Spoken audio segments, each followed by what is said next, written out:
നമസ്കാരം. The path is the goal എന്ന discussion സീരീസിൻ്റെ അടുത്ത സെഷനിലേക്ക് വീണ്ടും ഏവർക്കും സ്വാഗതം.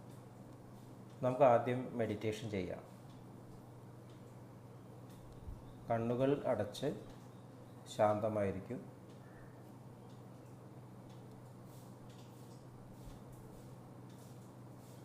ഭൂമി മാതാവിനോടും സർവചരാചരങ്ങളോടും അന്തരീക്ഷത്തോടും കൃതജ്ഞത രേഖപ്പെടുത്തൂ.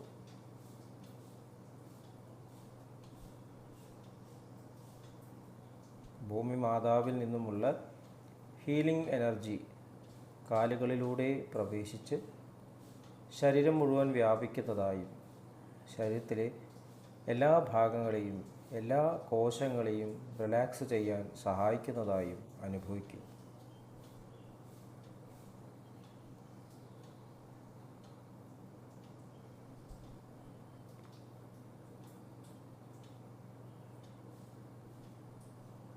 ഇപ്പോൾ ശരീരം പൂർണ്ണമായും റിലാക്സ്ഡായി. ഈ റിലാക്സേഷൻ ഹൃദയത്തിൽ അനുഭവിക്കൂ. ശ്വാസം ദീർഘമായി ഉള്ളിലേക്ക് എടുക്കൂ. ഹൃദയത്തിൽ സ്നേഹം നിറയുന്നതായി അനുഭവിക്കൂ. ശ്വാസം പുറത്തേക്ക് വിടുമ്പോൾ സ്നേഹം പ്രപഞ്ചം മുഴുവൻ വ്യാപിക്കുന്നതായും അനുഭവിക്കൂ.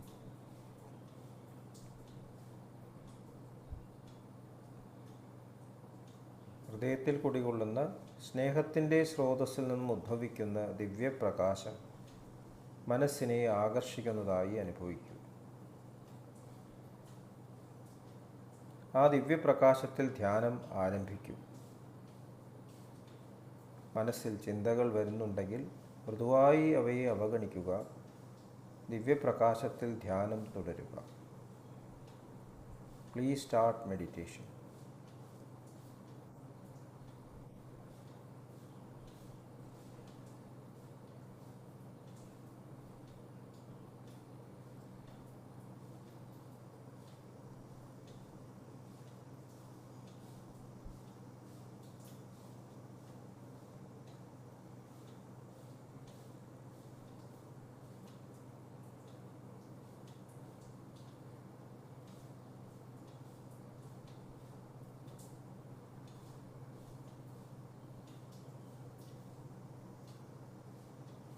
ഓക്കെ, ആ കണ്ടീഷൻ ഹൃദയത്തിൽ നിലനിർത്തി പതുക്കെ കണ്ണുകൾ തുറക്കൂ.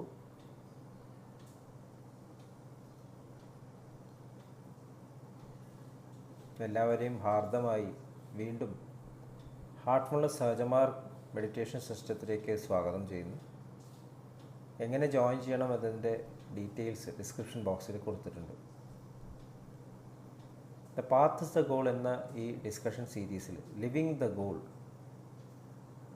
ആ ലക്ഷ്യമായി ജീവിക്കുക, അതാണ് നമ്മൾ ഡിസ്കസ് ചെയ്യുന്നത്. ഇപ്പോൾ ലക്ഷ്യം എന്ന് പറയുന്നത് ലളിതമാണ്, സിമ്പിളാണ്, പ്ലെയിനാണ് എന്ന് നമ്മൾ മനസ്സിലാക്കി. ഇപ്പോൾ ലളിതം എന്ന് പറഞ്ഞാൽ യൂണിഫൈഡ് ആയിട്ടുള്ള ഏകീകൃതമായിട്ടുള്ള ഒരു ഭാവമാണ്. അതിന് നിലനിൽക്കാൻ വേറൊന്നും ആവശ്യമില്ല. എന്നാൽ എല്ലാം അതിൽ ആണ് നിലകൊള്ളുന്നത്. നമ്മളൊരു മൊബൈൽ എടുത്തു കഴിഞ്ഞാൽ മൊബൈൽ അതിൻ്റെ ആവശ്യത്തിന് മാത്രം ഉപയോഗിക്കുകയാണെങ്കിൽ അതിൻ്റെ ചാർജ് എത്ര കാലം വേണമെങ്കിൽ നിൽക്കും, കുറേ കാലം നിൽക്കും. അനാവശ്യമായിട്ടുള്ള കാര്യങ്ങളിലേക്ക് ഡൈവേർട്ട് ചെയ്യുമ്പോൾ ചാർജ് പെട്ടെന്ന് തീരും. അതുപോലെ തന്നെ നമ്മൾ ലളിതമായിട്ട് നമ്മുടെ ജീവിതം കൊണ്ടുപോവുകയാണെങ്കിൽ നമുക്ക് എല്ലാ സ്റ്റേജസിലും എല്ലാ ഘട്ടങ്ങളിലും പൂർണ്ണമായിട്ടുള്ള പ്രവൃത്തി എന്താണ് വേണ്ടത് അത് ചെയ്യാൻ സാധിക്കുന്നു. എന്താണ് ശരിക്കും വേണ്ടത്? ഒരു കാര്യം മാത്രമേ ശരിക്കും ആവശ്യമുള്ളൂ. ഏതൊരു ഇൻട്രാക്ഷനിലും വേണ്ടത് സ്നേഹം മാത്രമാണ്. സ്നേഹം നൽകാനുള്ള പല മാധ്യമങ്ങളായിട്ടാണ് നമ്മൾ പല പ്രവൃത്തികളും ചെയ്യുന്നത്. ഒരു ബിസിനസ്സുകാരൻ ബിസിനസ് ചെയ്യുമ്പോഴോ, അല്ലെങ്കിൽ ഒരു കസ്റ്റമർ വന്ന് സാധനം വാങ്ങുമ്പോഴോ, ഒരു ഡോക്ടർ ചികിത്സിക്കുമ്പോഴോ, ഒരു മന്ത്രി രാജ്യം ഭരിക്കുമ്പോഴോ എല്ലാം സ്നേഹമാണ് അവിടെ പെടേണ്ടത്. സ്നേഹമില്ലാതെ എന്ത് നൽകുമ്പോഴും അത് ഇൻകംപ്ലീറ്റ് ആവും. അതുകൊണ്ടാണ് ഡിസ്സാറ്റിസ്ഫാക്ഷൻ ഉണ്ടാവും. ഇപ്പോൾ ഒരു ഭർത്താവും ഭാര്യയും ഒന്നിച്ച് ജീവിക്കുമ്പോൾ എല്ലാം നൽകുന്നു, പക്ഷേ സ്നേഹം മാത്രം നൽകുന്നില്ലെങ്കിൽ അത് അപൂർണ്ണമാണ്. നേരെ കുറച്ച് സ്നേഹം ഉണ്ടെങ്കിലോ പിന്നെ എല്ലാം അതിൽ ആഡ് ചെയ്യപ്പെടും. ഒരുമ ഉണ്ടെങ്കിൽ ഒലക്കയുടെ മുകളിൽ കിടക്കാം എന്നുള്ളൊരു പഴഞ്ചൊല്ലുണ്ട്. നമുക്ക് നമ്മുടെ ഉള്ളിലുള്ള ആ ലാളിത്യം, അതാണ് ശരിക്കും സ്നേഹത്തിൻ്റെ പ്രതീകം എന്ന് പറയുന്നത്. നമുക്ക് ആ ലാളിത്യത്തിൽ നിലകൊള്ളാനായിട്ടുള്ള വഴിയാണ് യഥാർത്ഥത്തിൽ ഈ സ്പിരിച്വൽ പ്രാക്ടീസ് എന്ന് പറയുന്നത്. അപ്പോൾ ലാളിത്യമാണ് ഏറ്റവും പവർഫുൾ എന്ന് പറയാൻ പറ്റില്ല, പവർലെസ് പവർ എന്ന് പറയാം. ഒരു ലളിതമായിട്ട് ജീവിക്കുന്ന ശരിക്കും ലാളിത്യമുള്ള ഒരു വ്യക്തിത്വത്തിന് മാറ്റങ്ങൾ കൊണ്ടുവരാൻ സാധിക്കും. കാരണം അദ്ദേഹത്തിനൊന്നും ആവശ്യമില്ല. എവിടെ ചെല്ലുമ്പോഴും അദ്ദേഹത്തിൻ്റെ പ്രസൻസ് എല്ലാവരും ഉൾക്കൊള്ളുന്നു, എല്ലാവരും അതിൽ നിന്ന് ബെനിഫിറ്റ് നേടുന്നു. അങ്ങനെ ഒരു വ്യക്തിയെ ഒന്നും ചെയ്യാനും പറ്റില്ല. ആ വ്യക്തി പ്രസൻസ് കൊണ്ട് തന്നെ റെവല്യൂഷൻസ് സൃഷ്ടിക്കുന്നു. നമ്മൾ ചരിത്രം എടുത്ത് നോക്കിക്കഴിഞ്ഞാൽ ഈ ലോകത്ത് ശരിക്കുള്ള റെവല്യൂഷൻസ് ഉണ്ടാക്കിയതെല്ലാം വളരെ ലളിതമായിട്ടുള്ള ജീവിതം നയിച്ചിട്ടുള്ള ആൾക്കാരാണ്. ലാളിത്യം എന്നുള്ളത് പുറമേ ഉള്ള ഒരു ഷോ അല്ല, ആന്തരികമായിട്ടുള്ള മനസ്സിൻ്റെ ഒരു സ്റ്റേറ്റാണ് എന്ന് നമ്മൾ ഡിസ്കസ് ചെയ്തു. എല്ലാ ശക്തികളുടെയും കേന്ദ്രം, അതാണ് ലാളിത്യം എന്ന് പറയുന്നത്. അപ്പോൾ ആ യഥാർത്ഥത്തിൽ പ്രകൃതമായിട്ട് റെസണേറ്റ് ചെയ്തുകൊണ്ട് നമ്മൾ ജീവിക്കുക, ഇതാണ് സാധനയിൽ നിന്നും നമ്മൾ ജീവിതത്തിൽ ഉൾക്കൊള്ളേണ്ട കാര്യം. അപ്പോൾ നമ്മൾ ജീവിതത്തിലേക്ക് ഇറങ്ങി വരുമ്പോൾ ലളിതമായിട്ട് ഉള്ള സംഭാഷണം, ലളിതമായിട്ടുള്ള പ്രവൃത്തികൾ,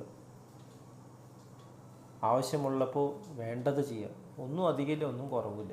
it is as it is. Mean what you say what you mean എന്ന് ബാബുജി മഹാരാജ് പറയും. അതുപോലെ തന്നെ എന്താണോ ഉള്ളിൽ അത് തന്നെ പുറത്താവും, ഒരു സെപ്പറേഷനും ഇല്ലാത്ത ഒരു സ്റ്റേറ്റ്. അപ്പോൾ ആ തരത്തിൽ ജീവിക്കാൻ നമ്മൾ ശ്രമിക്കുമ്പോൾ എന്താ ഉണ്ടാവുക? നമ്മുടെ ഈഗോ, എത്രയോ കാലമായിട്ട് നമ്മളെ നിലനിർത്തുന്നത് ഈഗോ ആണ്. ശരീരത്തിലും അതുപോലെ തന്നെ നമ്മുടെ മനസ്സിലുള്ള സങ്കല്പങ്ങളിലും എല്ലാം പ്രവർത്തിക്കുന്ന അഹംബോധം, അത് വലിച്ചുകൊണ്ടിരിക്കുന്നു, അങ്ങോട്ടും ഇങ്ങോട്ടും പൊള്ളിയതുകൊണ്ടിരിക്കുന്നു. നമുക്കതിനെ മറികടക്കേണ്ട ആവശ്യം വരുന്നുണ്ട്. ഇപ്പോൾ സത്യസന്ധനമായിരിക്കുക എന്നുള്ളത് വളരെ എളുപ്പമാണ് പറയാൻ. സത്യസന്ധമായിട്ട് ഇരിക്കാൻ ശ്രമിക്കുമ്പോൾ നമ്മുടെ ഉള്ളിൽ തന്നെ വടംവലികൾ ഉണ്ടാവുന്നു. ഓരോ പേഴ്സണാലിറ്റി, പഴയ പേഴ്സണാലിറ്റി പൊന്തി വരും. നീ അങ്ങനെ സത്യസന്ധമായിട്ടിരുന്നാൽ നിനക്ക് ജീവിക്കാൻ പറ്റില്ല, നിൻ്റെ ബിസിനസ് നശിച്ചു. ഈ സത്യസന്ധമായിട്ട് പ്രാക്ടീസ് ചെയ്ത മറ്റുള്ള ഡോക്ടേഴ്സ് നിന്നേക്കാളും പ്രാക്ടീസ് ഉണ്ടാവും. കോമ്പറ്റീഷനിൽ പിടിച്ചു നിൽക്കാൻ പറ്റില്ല. സത്യസന്ധമായി ജീവിച്ചു കഴിഞ്ഞാൽ കുടുംബത്തിൽ നിങ്ങളെല്ലാവരും മുതലെടുക്കും. ഈ തരത്തിലുള്ള നമ്മുടെ ഉള്ളിലുള്ള മുൻവിധികൾ എന്ന് പറയാം. കാരണം ഇതാണ് നമ്മൾ കേട്ട് പഠിച്ചിട്ടുള്ളത്. നമ്മുടെ പാസ്റ്റ് അതാണ്. നമ്മൾ ഈ ലോകത്തിൽ ആണ് ജീവിക്കുന്നത്, ഈ ലോകമാണ് എന്നെ ഭരിക്കുന്നത് എന്നൊരു തോന്നലുണ്ട്. അതുകൊണ്ടാണ് നമ്മളിങ്ങനെ പുൾ ചെയ്യപ്പെടുന്നത്. അപ്പോൾ ഈ പുൾസ് നമുക്കുണ്ടാവും. ഇപ്പോൾ ലളിതമായിട്ടുള്ള ജീവിതം എന്ന് പറഞ്ഞാൽ സത്യസന്ധമായിട്ടുള്ള ജീവിതം എന്താണോ അതായിട്ട് ജീവിക്കുക. ശരിക്കുള്ള സത്യസന്ധത എന്ന് പറയുമ്പോൾ അബ്സല്യൂട്ടായിട്ടുള്ള പ്യുവറായിട്ടുള്ള ആ സ്റ്റേറ്റാണ്. അതിനെ നമ്മൾ ഈശ്വരൻ എന്ന് വിളിക്കുന്നു. ഈശ്വരൻ ഭൂമിയിൽ മനുഷ്യനായിട്ട് അവതരിക്കുമ്പോൾ ഉണ്ടാകുന്ന പ്രശ്നങ്ങൾ നമ്മൾ കണ്ടിട്ടുണ്ട്. ഒരു പാട്ടുണ്ട്, ഈശ്വരൻ മനുഷ്യനായി അവതരിച്ചു എന്ന് യേശുദാസ് പാടിയൊരു പാട്ടുണ്ട്. അപ്പോൾ എന്തൊക്കെ വിഷമങ്ങളാണ് ഉണ്ടായിട്ടുള്ളത്. അപ്പോൾ ഈ തരത്തിലുള്ള വടംവലികൾ നമ്മുടെ ജീവിതത്തിൽ സംഭവിക്കും. അത് നമുക്ക് അനുഭവങ്ങളായിട്ടാണ് കടന്നു വരിക, ജീവിതാനുഭവങ്ങളായിട്ട് കടന്നു വരുന്നു. നമുക്ക് വിഷമങ്ങളായിട്ട് അനുഭവപ്പെടുന്നു. ഒരു കുട്ടി അച്ഛൻ്റെ കൈ പിടിച്ച് നടക്കുമ്പോൾ ഫുട്പാത്തിൽ നിന്ന് കുട്ടി താഴേക്ക് ഇറങ്ങുമ്പോൾ അച്ഛൻ തിരിച്ച് വഴിയിലേക്ക് തന്നെ കൊണ്ടുവരും. നേരെ മറിച്ച് കുട്ടി നിരന്തരം പറഞ്ഞാൽ കേൾക്കാണ്ടിരിക്കുന്നൊരു ആളായി കഴിഞ്ഞാലും പിന്നെ എന്താ വെച്ചാൽ കാണിച്ചോട്ട് വരും. പറഞ്ഞ വഴിയെ തെളിക്കാൻ സാധിച്ചില്ലെങ്കിൽ തെളിച്ച വഴിയെ പോവുക എന്ന് പറയും. പിന്നെ പോണ വഴിക്ക് അവരെന്താ വെച്ചാൽ ആയിക്കോട്ടെ എന്ന് പറയും. അതാണൊരു അൺഡിസിപ്ലിൻഡ് ആയിട്ടുള്ള ഒരു വ്യക്തിക്ക് ഉണ്ടാകുന്നത്. കുറച്ച് സമയമൊക്കെ കറക്ഷൻസ് കൊണ്ടുവരാൻ നമ്മൾക്ക് ഉള്ളിൽ ശ്രമങ്ങൾ നടക്കും. നമ്മളുടെ ചുറ്റുമുള്ള ആൾക്കാരും ശ്രമിക്കും, നീ ഇങ്ങനെ ചെയ്യരുത്. അപ്പോൾ ക്രിറ്റിസിസം എന്ന് പറയുന്നത് കറക്റ്റീവ് ആയിട്ടുള്ള മെക്കാനിസംസാണ്. നമ്മളുടെ പ്രവർത്തികളെ വിമർശിക്കുക, എപ്പോഴും വിമർശിക്കുക. നമ്മൾ ഏതെങ്കിലും രീതിയിൽ പറഞ്ഞാൽ കേൾക്കും എന്ന് തോന്നുന്നവരെ വിമർശിക്കുള്ളൂ. വലിയവരെ വിമർശിച്ചിട്ട് കാര്യമില്ല, അത് പറഞ്ഞാൽ കേൾക്കില്ല. നേരെ മറിച്ച് വിമർശിക്കുന്ന ആൾക്കാരെ ഉപദ്രവിക്കുകയും ചെയ്യും. വിമർശിക്കുന്ന ആൾക്കാരെ അടിച്ചമർത്തും. ഡിക്റ്റേറ്റേഴ്സ് എന്നൊക്കെ ഉണ്ട്. വിമർശിക്കുന്ന ആൾക്കാരെ നമ്പേഴ്സ് കുറഞ്ഞ് വരുന്ന കാണാം. ഒരു ഭരണ സംവിധാനം ഡിക്റ്റേറ്റർഷിപ്പിലേക്ക് പോകുമ്പോൾ വിമർശകർ കുറഞ്ഞു വരും. കാരണം പേടിയാണ്, സംസാരിക്കാൻ പേടിയാണ്, പുറത്തിറങ്ങി നടക്കാൻ പേടിയാണ്. എന്തെങ്കിലും പറഞ്ഞാൽ പോയി തല പോവും. അപ്പോൾ എന്തെങ്കിലും ആയിക്കോട്ടെ എന്ന് പറഞ്ഞ് വിമർശകരുടെ നമ്പർ കുറയാൻ തുടങ്ങും. അപ്പോൾ അത് നല്ലൊരു ലക്ഷണമല്ല, അത് ഡിക്റ്റേറ്റർഷിപ്പിൻ്റെ ലക്ഷണമാണ്. അതുപോലെ തന്നെ നമ്മുടെ ജീവിതത്തിലും വിമർശകരുടെ നമ്പർ കുറഞ്ഞു വരികയാണെങ്കിൽ അത് നല്ല ലക്ഷണമല്ല. ആദ്യം അച്ഛനും അമ്മയും കറക്റ്റ് ചെയ്യാൻ നോക്കുന്നു. അപ്പോൾ അവനെ പറഞ്ഞിട്ട് ഇനി കാര്യമില്ല എന്ന് പറഞ്ഞ് മിണ്ടാതിരിക്കുമ്പോൾ നമുക്ക് തോന്നിയതൊക്കെ കാണിക്കാമെന്നല്ല എൻ്റെ അർത്ഥം. നമ്മൾ ശരിക്കും തോൽക്കുകയാണ്. കാരണം കറക്റ്റ് ചെയ്യാൻ ആരുമില്ല, സഹോദരന്മാരെ കറക്റ്റ് ചെയ്യാനില്ല. അപ്പോൾ തെറ്റിൽ നിന്നും തെറ്റിലേക്ക്, തെറ്റെന്ന് പറയുമ്പോൾ നമ്മൾ കൂടുതൽ കോംപ്ലക്സിറ്റിയിലേക്ക് പോകുന്നു. ഇതാണ് തെറ്റെന്നല്ല. നമ്മുടെ ജീവിതത്തിലുള്ള മൾട്ടിപ്പിൾ പേഴ്സണാലിറ്റീസ്, ഈഗോ ഡോമിനേറ്റ് ചെയ്യുന്ന ആക്ടിവിറ്റീസിലേക്ക് ഇറങ്ങി വരുന്നു. നമ്മൾ ഉത്തരവാദിത്തങ്ങളും കടമകളും നിർവഹിക്കാതെ എന്തെങ്കിലുമൊക്കെ ചെയ്യും. ലോകം മുഴുവൻ കറങ്ങി നടക്കുന്നു. കാരണം വീട്ടിൽ സമാധാനം ഇല്ല, അതുകൊണ്ടാണ് ലോകം മുഴുവൻ കറങ്ങി നടക്കുന്നു. നമ്മൾ നോക്കിയാലറിയാം, ഒരു ജോലിയിൽ നിന്ന് മറ്റേ ജോലിയിലേക്ക് പോവുക. ഒരുപാട് സമ്പാദിക്കുന്നുണ്ടാവും, പക്ഷേ സമാധാനമില്ല. ബിസിനസ് സക്സസ്ഫുള്ളാന്ന് പൊതുജനം പറയും, പക്ഷേ സമാധാനമില്ല. കാരണം ഇരിക്കാൻ പറ്റുന്നില്ല. നമുക്ക് ഏറ്റവും ഫെമിലിയർ ആയിട്ടുള്ള നമ്മുടെ വീട്ടിൽ ജീവിക്കാൻ പറ്റുന്നില്ല, നാട്ടിലേക്ക് വരാൻ പറ്റുന്നില്ല. നാട്ടിൽ വന്നാൽ വിമർശിക്കുന്നവരുണ്ടാവും, നമുക്ക് ഇവിടുത്തെ ഉത്തരവാദിത്തങ്ങൾ നേരിടേണ്ടി വരും. അപ്പോൾ എന്തെങ്കിലും പറഞ്ഞിട്ട് നമ്മൾ മാറി നിൽക്കാൻ തുടങ്ങും. അപ്പോൾ ഇതൊക്കെ ലാളിത്യത്തിൽ നിന്ന് നമ്മൾ വഴിമാറി പോകുന്നതിൻ്റെ ലക്ഷണങ്ങളാണ്.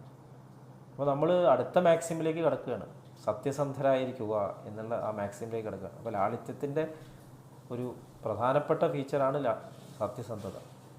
അപ്പോൾ ഇതേക്കുറിച്ച് നമുക്ക് കൂടുതൽ ഇനി വരുന്ന ഡിസ്കഷൻസിൽ ഡിസ്കസ് ചെയ്യാം. അടുത്ത സെഷൻ വരേക്ക് വിട വാങ്ങുന്നു. നന്ദി, നമസ്കാരം.